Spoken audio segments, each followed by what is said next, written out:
दोस्तों, इस दुनिया में कोई भी ऐसा व्यक्ति नहीं है जिस व्यक्ति के पास परेशानी ना हो, लेकिन कुछ व्यक्ति अपने परेशानियों को दूर करने के लिए बड़ा ही सरल रास्ता अपना लेते हैं, जिसकी वजह से वह कई लोगों की ज़िंदगी को भी तबाह कर जाते हैं। कहा गया लोग दोस्तों, इंसान जैसा कर्म करेगा उसको सेम वैसा ही फल मिलता है। आज की घटना में सेम कुछ है, अब ऐसे ही होता है। अब एक महिला होती है, अपने परेशानी को देखती है, दूर करने के लिए जल्दबाजी में फ़ैसला लेती है, लेकिन वह जो फ़ैसला होता है उस औरत के लिए ऐसा भारी पड़ जाता है कि उसी की वजह से उसका पूरा परिवार भी तबाह हो जाता है। लोग सुनते हैं तो परेशान हैरान भी हो जाते हैं। आखिर क्या था इस घटना में क्या हुआ? इस घटना की आप पूरी तह तक सच्चाई जानने के लिए इस क्राइम स्टोरी को आप आज लास्ट तक जरूर देखिएगा। नमस्कार दोस्तों, मैं प्रदीप कुमार आपको इस टेढ़ी बात चैनल पे मैं स्वागत करता हूँ।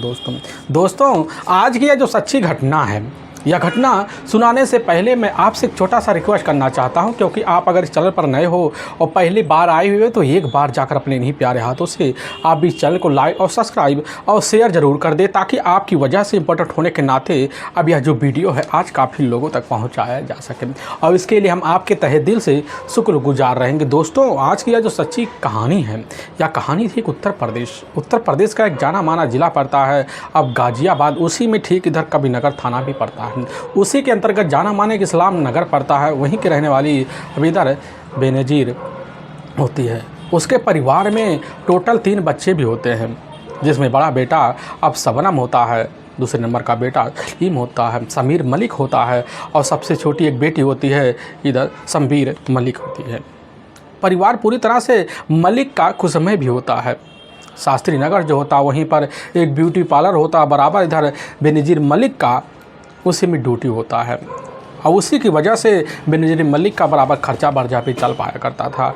अब उसी ब्यूटी पार्लर की ही मालकिन होती है अब इधर मौके पर शबनम मलिक का जो होता है अब बेनज़ीर मलिक से काफ़ी गहरी दोस्ती होती है, जिसकी वजह से शबनम का भी बेनज़ीर के घर आना जाना भी होता है। इधर बेनज़ीर के ब्यूटी पार्लर पे बराबर शबनम के आना जाना होता है। दोनों का करीबी रिश्ता होता है।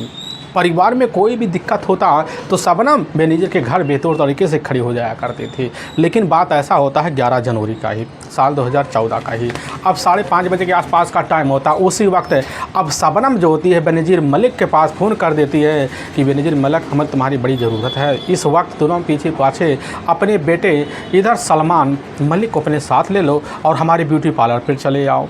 यह बात जैसे सुनती है अब बेनज़ीर मलिक उसी वक्त अब बिना कुछ टोके टाके के हामी भर लेती और अपने बेटे इधर समीर मलिक के पास आ जाती, कहने लग जाती कि बेटा हम जो होता है अब अपनी सहेली शबनम के ब्यूटी पार्लर पे जा रहे हैं, अब बेटे को लेकर, तुम्हारे बड़े भाई को लेकर, और हम ज़्यादा से ज़्यादा पौन घंटे के अंदर वापस आ जाएंगे। तुम जो होता है अपनी बहन का ख्याल रखना तौर तरीके से, और हम आ जाएंगे।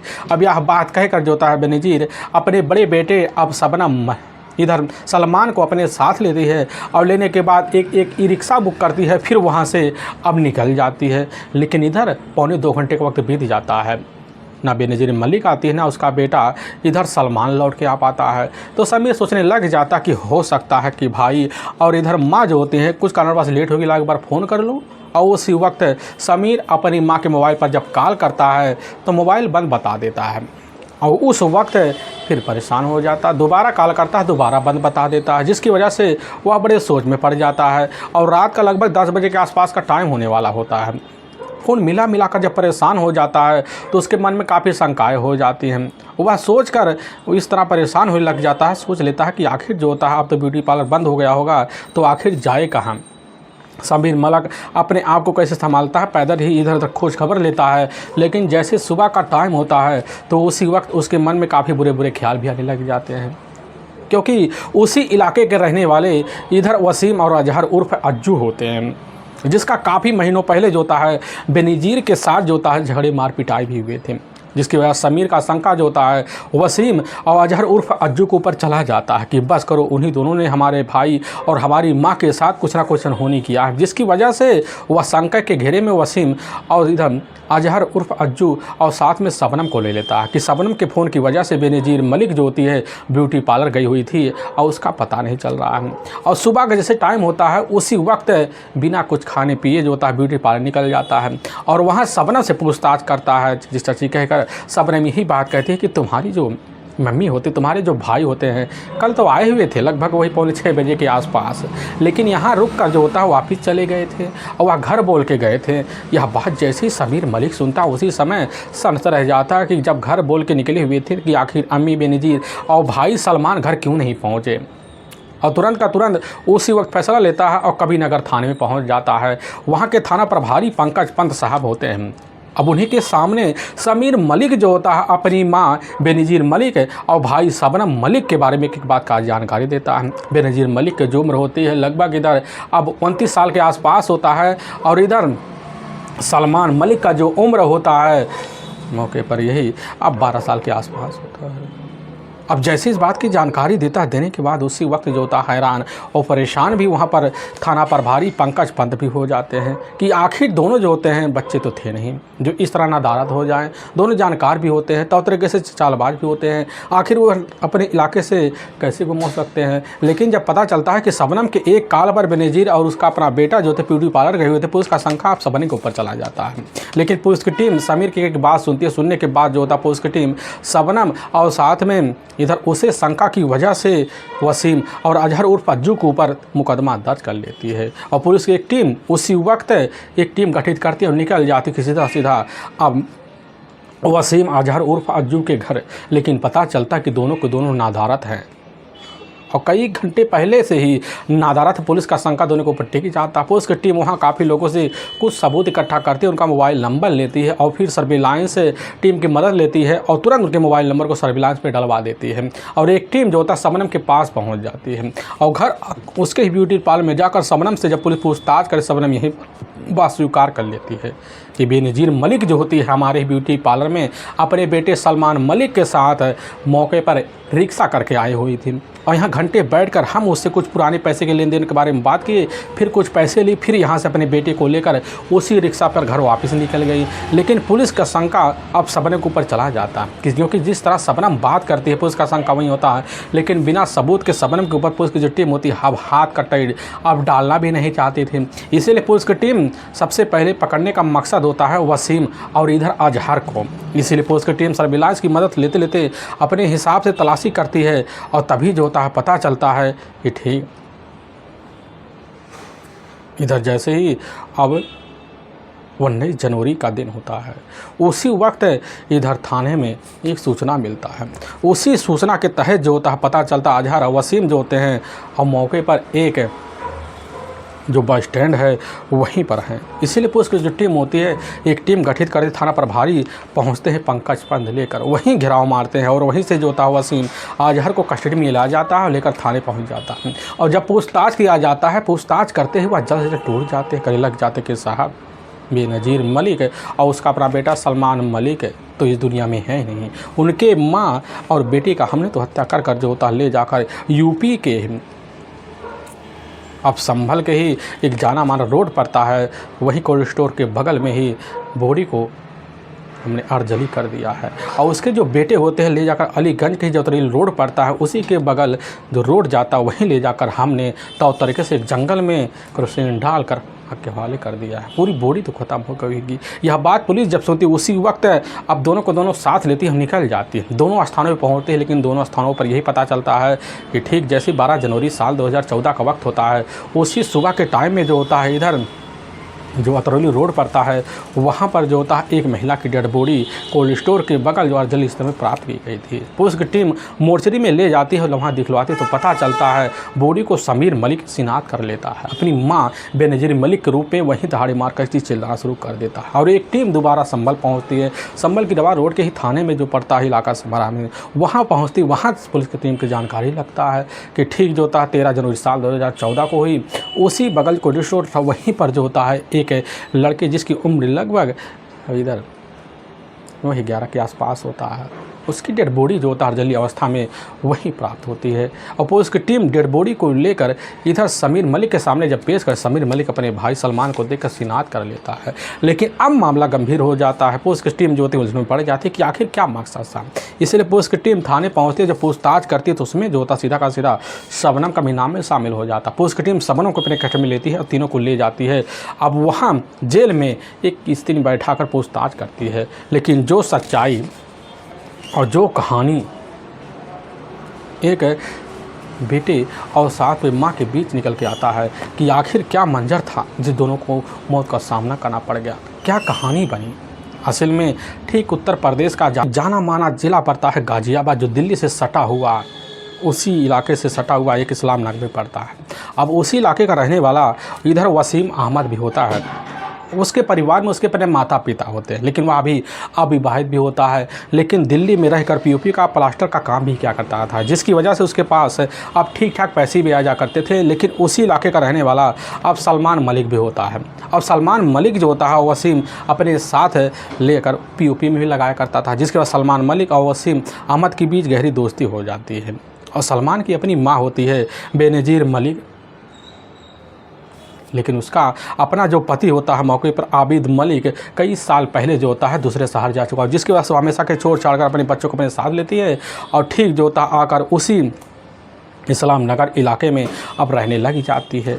अब इधर जो होता है दोनों मतलब सलमान का और वसीम मलिक का एक ही इलाके में होने की वजह से दोनों का बराबर आना जाना घर भी होता है। लेकिन इधर जो होता है बेनज़ीर मलिक का अपने पारिवारिक खर्चे की वजह से काफ़ी हताश ज़िंदगी चलता है, जिसके बाद ब्यूटी पार्लर में जाती है जो शास्त्री नगर पड़ता है, वहीं पर जाकर वह भी काम करना शुरू कर देती है। उसकी आमदनी वहीं से निकलती है, पारिवारिक खर्चा अब वहीं से चलता है, तौ तरीके से परिवार चलता है।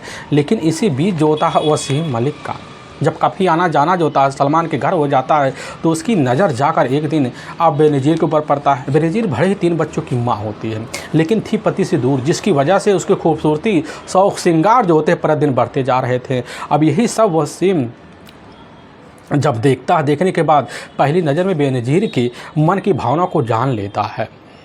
भले ही अविवाहित होता है, लेकिन बेनज़ीर की स्थिति को देखता समझ जाता है, जिसकी वजह से बेनज़ीर के घर जो होता है अब बराबर वसीम का आना जाना बन जाता है। वसीम जब भी आता तो काफ़ी सारे गिफ्ट और महंगे महंगे सामान लेकर आता, जिसकी वजह से वहाँ पर सलमान भी खुश हो जाता, उसकी बहनें, उसके भाई, यहाँ तक बेनज़ीर भी खुश हो जाया करती थी। धीरे धीरे अवभगत वसीम का घर में बढ़ जाता है, छूट पा जाता है घर में, जिसके बाद बेनज़ीर बड़ी जल्दी वसीम के मनों को भी जान जाती है और फिर वसीम वह मौका नहीं गंवाना चाहता था, जिसकी वजह से बेनज़ीर भी तैयार थी और बेनज़ीर वह मौके के अंदर बैठी थी। एक दिन शाम के टाइम में वसीम सलमान को आवाज़ लगाते घर के अंदर दाखिल हो जाता और बेनज़ीर मौके पर नहा धोकर आराम से चारपाई पर वहाँ कुछ आराम फरमा रही होती है। और वसीम जब पहुँचने के बाद बेनज़ीर शीशे में उसके चेहरे हाव भाव को देख लेती है, फिर इशारा मारती है। फिर वहीं सारे में ऐसी बात होता है कि दोनों के बीच जो होता है सारे रिश्ते वहीं तार तार हो जाते हैं। अब यह सिलसिला जो होता है वसीम और बेनज़ीर मलिक के बीच बराबर चलना लग जाता है, क्योंकि अविवाहित होता है इधर वसीम, जिसकी वजह से पहली बार अवभगत पाने की वजह उसकी ज़िंदगी का रुतबा बदल जाता है। अब यह सिलसिला बराबर चलता है और चलते चलते अब कई महीने का वक्त बीत जाता है, सालों का वक्त बीतता है। तो इसी बीच जो होता है बेनज़ीर को लगने लग जाता कि हमारा निगाह जाकर वसीम से हो जाता तो हमारी ज़िंदगी चार चाँद लग जाती है। ये सब सोच साझ कर वसीम से अब जाकर बेनज़ीर शादी की निगाह का बात कर लेती है, लेकिन वसीम कहता हमारे परिवार वाले हमारी सहमति नहीं रखेंगे, जिसकी वजह से बेनज़ीर सोच लेती है कहीं अगर हम इस बात का दबाव मारेंगे शादी के लिए तो दूर ना हो जाए, जिसकी वजह से बेनज़ीर अब बेधड़क वसीम के साथ भी रिश्ते पनपाना शुरू कर देती है। और तभी इसी बीच वसीम के घर वाले जो होते हैं अब एक खूबसूरत युवती देख लेते हैं और वसीम पसंद कर लेता है, बड़ी जल्दी निगाह भी कर लेता है। इसकी खबर जाकर अब बेनज़ीर को जब लगता है बेनज़ीर दंग से रह जाती। इसी बात को लेकर वसीम बेनज़ीर के बीच काफ़ी बार झगड़े तकरार हो जाते हैं, इतने बार झगड़े तकरार हो जाते हैं कि बेनज़ीर कहने लग जाती है कि हम तुम्हारी दूसरी धर्मपत्नी बनकर रहेंगे, क्योंकि हमारे धर्म में यही रिवाज चलता है। लेकिन वसीम जो होता 3 बच्चों की माँ बात कहकर बेनज़ीर को अब निगाह के लिए इनकार कर जाता, जिसके बाद बेनज़ीर जो होती है बार बार दबाव मारती है। जब बेनज़ीर समझ जाती है कि वसीम हमारे साथ कतई निगाह करने के लिए तैयार नहीं हो रहा, तो बेनज़ीर उसी वक्त धमकी देते हुए शोषण का मुकदमा दर्ज कराने के आरोप में लगाते हुए एक बात रखती है, लेकिन कतई वसीम तब भी तैयार नहीं होता, जिसके बाद बेनज़ीर उसी वक्त फैसला लेती अपनी कोतवाली जाती है और इधर वसीम के ऊपर इधर शोषण का मुकदमा दर्ज करवा देती, जिसकी वजह से वसीम जो होता है अब जेल तो चला जाता है ठीक घटना से 2 साल पहले, लेकिन काफ़ी महीने जेल सलाखों के पीछे भी रहता है। उसके कुछ साथी होते वसीम को तो रिहा करवा लेते हैं, लेकिन वसीम जब आता है तो आने के बाद बेनज़ीर से मुलाकात कर लेता है और जब मुलाकात कर लेता है तो उसी बीच बेनज़ीर रिश्ते के लिए फिर दबाव मारते, लेकिन अब वसीम कतई जो होता है बेनज़ीर संपर्क रखना नहीं चाहता था। और तभी वसीम जो होता है अपने कुछ दोस्तों को अपने साथ लेता है और फिर अपना संजय नगर जो इलाका पड़ता है ठीक गाज़ियाबाद का छोड़कर अब इस्लाम नगर में आ जाता है। और जब वहाँ आ जाता है तो वहाँ जो होता है तौर तरीके से अब अपने परिवार सहित रहना लग जाता है। तभी उसका फुफेरा एक अपना जीजा होता है, उसके घर बराबर आना जाना होता है। लेकिन फुफेरे जीजे का एक दिन जो होता है अब जाकर बेनज़ीर से मुलाकात हो जाता है। तो रास्ते में कार गड़बड़ होने की वजह से बेनज़ीर अचानक उसके कार पर टूट पड़, जिसकी वजह से उसकी पिटाई भी कर देती है। इस बात की खबर जब वसीम को लगता है, वसीम समझ जाता कि सारे खुन्नस हमारे जीजे से निकाला गया है, जिसकी वजह से उसी वक्त जो होता है इधर वसीम एक ही बहुत ख़तरनाक फैसला लेता है और उसी बेनज़ीर को हमेशा हमेशा के लिए सबक सिखाने का। और तभी वसीम को पता चल जाता है कि बेनज़ीर जिस ब्यूटी पार्लर पर काम किया करती थी उसी पर ब्यूटी पार्लर पर काम करने वाला अजहर भी होता है। अजहर का जो होता है पहले से जो होता है बेनज़ीर के साथ प्रेमी रिश्ता था। अब इसका खबर लगने के बाद जो होता है अब उसी वक्त वसीम समझ जाता है कि हमें करना क्या है और तभी अजहर के पास जाता है और अजहर से मुलाकात करता, जानकारी देता। अजहर से यही पता चलता है कि इधर बेनज़ीर जो होता है काफ़ी साल पहले अजहर से रिश्ते तोड़ चुकी है, जिसकी वजह से इधर अजहर जो होता है अपनी सारी कर्म का बदला लेने के लिए बेनज़ीर का मौके का इंतज़ार भी करता है। और तभी जो होता है इधर वसीम पहुंचता है, अपनी सत्ताना देता करने लग जाता कि हमें भी मौके का इंतज़ार है। और तभी इधर जो होता है वसीम अजहर दोनों मिलकर और बेनज़ीर को हमेशा हमेशा के लिए सबक सिखाने का बड़ा ही खतरनाक फैसला ले लेते हैं। अब उसी फैसले के तहत अब शबनम के पास जाते हैं, क्योंकि पता होता शबनम का जो होता है बेनज़ीर मलिक से काफ़ी गहरी दोस्ती, हर बात मान लेती है। अब इधर शबनम से अपनी मन की बात रखते हैं। शबनम थोड़ी बहुत बोलचाल की भाषा में मीठी वाली होती है, जिसके बाद शबनम बड़ी जल्दी और मलिक मौके पर जाकर इधर वसीम और अजहर आरब की बातों में आ जाता है। आने की वजह से वह प्लान में शामिल हो जाती है। उसी प्लान के तहत अब जो होता है तौर तरीके से प्लान बनाते हैं। उसी प्लान के तहत जैसे ही ओके पर 11 जनवरी साल 2014 का शाम का टाइम हो जाता है, शबनम मीठी बातों में फ़ोन कर देती है इधर बेनज़ीर के पास, कहने लग जाते अपने बेटे को लेकर हमारी ब्यूटी पार्लर पे आ जाओ, कुछ पुराने पैसे का लेन देन करना है। वैसे बेनज़ीर ज़्यादा पढ़ी लिखी थी नहीं, जिसकी वजह से अपने बेटे सलमान को अपने साथ लेती है और फिर निकल पड़ती है शास्त्री नगर में और पहुंचती ब्यूटी पार्लर पर। और जैसे पहुंचती तो उससे पहले जो होता शबनम एक कोल्ड ड्रिंक होता है उसमें काफ़ी सारी नींद की गोलियां मिला रखती है और पहुंचते ही गर्मी का माहौल बताकर जो होता उसी वक्त मौके पर यही कहे जाती है कि तुम जो होता है यह ड्रिंक पी लो। और यह बात जो होती है अब बेनज़ीर नहीं समझ पाती, वहीं सेवन कर लेती है। फिर 5 मिनट के अंदर जो होता है दोनों को गहरी निद्रा आ जाती है। और तभी शबनम फ़ोन कर देती है वसीम के पास। वसीम अपने दोस्त अजहर को लेता है, फिर अजहर को लेकर पहुंचता है। फिर इधर कैसे न तैसे देखकर दोनों को मुआयना कर लेता है और फिर मुआयना करने के बाद वहीं दोनों को एक बेहोशी की अवस्था में अपनी कार में डालता है। कार में लेकर अपने पुराने मकान पहुँचता शास्त्री नगर वाले, वहाँ पहुँचता मौका देखता फिर अजहर और उसका अपना इधर फुफेरा जीजा जो होता है सूखे खान, तीनों मिलकर जो होता है वहीं दोनों का गला दबाकर बेरहम तरीके से दुनिया से जुदा कर देते हैं। और फिर तीनों की तीनों बॉडी ठिकाने के लगाने के लिए एक कार में ले जाकर एक गठरी बनाते हैं, बॉडी डंप करते हैं, फिर वहाँ से निकल पड़ते हैं। और फिर जो होता है इधर अलीगढ़ के जो तरेली रोड पड़ता है उस इलाके में जाकर जल पड़ा, उसी जगह सुनसान रास्ता देखते हैं। फिर बॉडी को जो होता है ले जाकर और जली अवस्था में छोड़कर वहाँ से फरार हो जाते हैं। और दूसरी तरफ जो होता है गाज़ियाबाद के ही इलाका छोड़ते हुए जो गवा रोड पड़ता है संभल का है, उसी कोल्ड स्टोर के पास पहुंचते हैं। वहां पर सलमान की बॉडी को रखते हैं, फिर उसको भी इधर क्रूसिन के हवाले कर देते हैं। फिर वहां से अपने ठिकाने पर निकल जाते हैं। फिर तो तरीके से पूरी दुनिया का मौज मस्ती के साथ सैर भी करते हैं। सोच लेते अपनी ज़िंदगी ऐसो आराम से बीत जाएगी। लेकिन कहा गया दोस्तों कि इंसान जैसा कर्म करेगा उसका फल वैसे ही मिलेगा, भले ही टाइम लगे। होता ठीक ऐसा ही 26 जनवरी को पुलिस की टीम तीनों को कस्टडी में लेती है। और सच्चाई जब थाने में आता है सुनकर हर किसी का कलेजा भी हिल सा जाता है कि इतनी हृदय विदारक षड्यंत्र कैसे रच सकता है वसीम। पुलिस की जो टीम होती है तीनों को अपने कब्जे में ले जाती है। अब वहाँ कोर्ट पेश कर देती है और कोर्ट में काफ़ी गंभीर धारा में मुकदमा दर्ज करके ले जाकर हमेशा के लिए जिसला को पीछे भी डाल देती है। दोस्तों, हमें इस घटना का सुनाने का जो उद्देश्य है किसी के दिल को ठेस पहुँचाना नहीं, बल्कि आपको यह बताना कि आप जहाँ भी रहें आप सावधान और सतर्क जरूर रहें। फिर मुलाकात होगी, तब तक के लिए जय हिंद और जय भारत।